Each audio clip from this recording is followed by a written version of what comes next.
Okay, this is a good one. Frank Gore went on the radio and said he would love to wear that Niners jersey one more time. Should the Niners re-sign him? I'll start. Yes. And of course, if he's signed, he's the third best running back in the room behind, at least at this stage in his career, behind Raheem Mostert, behind Jeff Wilson Jr. If you look at his production last year, yes, he played on one of the worst teams in the NFL, the second worst team in the NFL, and had 650 plus rushing yards. He's still a very productive running back, but this signing wouldn't be so much for him to step onto the field and produce. And it's not just he's Frank Gore. He's meant so much to the franchise. Let's bring him in. There's more value here. And what my mind goes back to is the week 6 game, whatever it was, week 5 against the Dolphins when the 49ers are getting blown out and there's players on the field banging on their chest after making a play when they're down 25, 30 points. The lack of leadership in the locker room and accountability is befuddling. And Frank Gore, his leadership and his wisdom alone would do wonders for this young team. And Grant, you were just talking about how Kyle Shanahan may not be the best leader or lacks leadership qualities. You need all of the leadership in the locker room as possible whenever that's the case with the head coach. And that's why once Joe Staley left, you see Trent Williams, Mike McGlinchey talking about how I think I played a fine game after just watching them get beat time and time again. So Frank Gore brings a lot to this team right off the bat, and it's not just on field.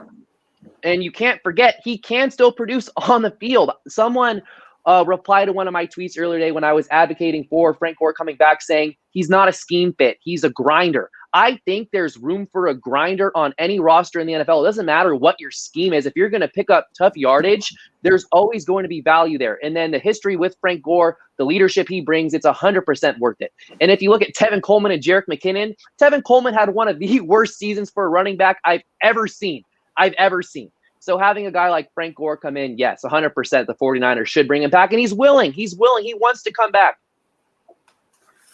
The big thing with Gore, I think, is his leadership, and why not? He made $1.05 million this year. That's less than what Tevin Coleman made. I believe Jerick McKinnon made a lot more than that too, even with the restructured deal. And why not bring Frank Gore in to be that third, fourth stringer? He would be able to lead those undrafted free agent rookies that are currently on the roster, or undrafted guys that are currently on the roster, and the rookies that Grant thinks they should get this offseason, and that's big. What I think of Frank Gore is last year with Buffalo, Devin Singletary's rookie year, he wanted to talk to Adrian Peterson after the game, and I remember seeing this video of he's waiting to talk to Peterson, and Gore walks up, taps Peterson on the shoulder, introduces Singletary, and then Singletary gets to talk to the running back he really wanted to meet. And I thought that was a cool moment, and that's something that you don't always see, but Frank Gore, I just think's a great guy to have. And we've seen issues with McKinnon on Instagram and stuff being unhappy with.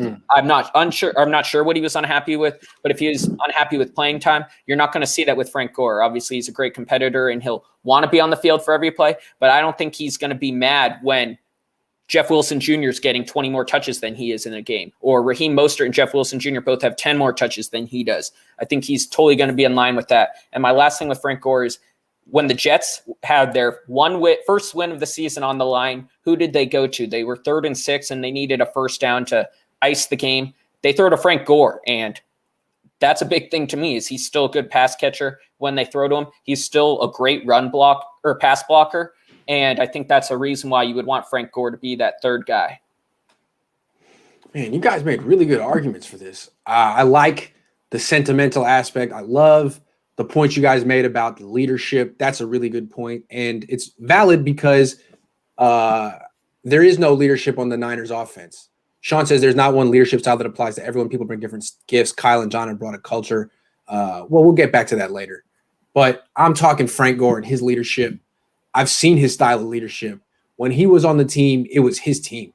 It was his team more than Willis's, more than Justin Smith's. What he said went pretty much.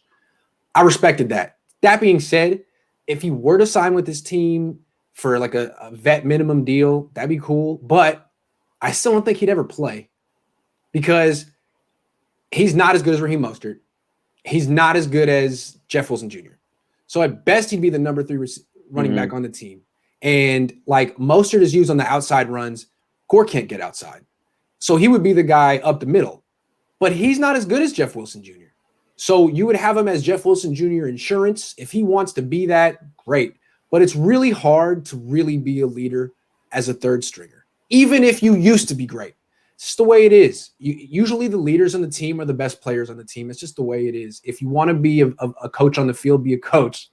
I think probably not, because I think the Niners have really good running backs, underrated running backs. And I like, if they're going to sign anyone, someone who's 22, no offense. Mm-hmm.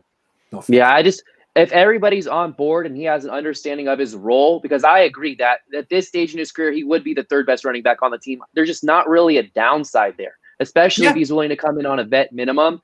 No, there's no downside. It just might just be a waste of his time. He might be able to get a better spot, like a better role somewhere else. Well, if he wants to come here, I don't know. He arguably accepted a third string role this season to go to the Jets, depending on what you think Adam Gase thought of Le'Veon Bell, and then they drafted a couple guys. And I think Gore's just trying to extend his career, and if he can give back anyway. The thing about Gore is once the other guys get hurt, boom, there he is. Yeah. Well, and we saw this season, the two guys that the Niners are going to be banking on next year to have bounce back healthy seasons are Raheem Mostert and Jeff Wilson Jr., both who have battled injuries. Do you think, Frank Gore's not fast. He wasn't the fastest when he was first in the NFL. He was fast, but he wasn't the fastest, and he's definitely not fast now. But how much slower do you think he is on than Jerick McKinnon? Oh, no, he's way better than Jerick McKinnon. He's definitely so if he's just taking that role, that not necessarily the third down back role, but the pass blocking role. So 3rd and 15 when you need a guy to just pick up a blitz pickup. As David Wilson pointed out here. Yeah. Oh, yeah. So there you go. Perfect. There you go. All right. That's cool. All right. I'm into it.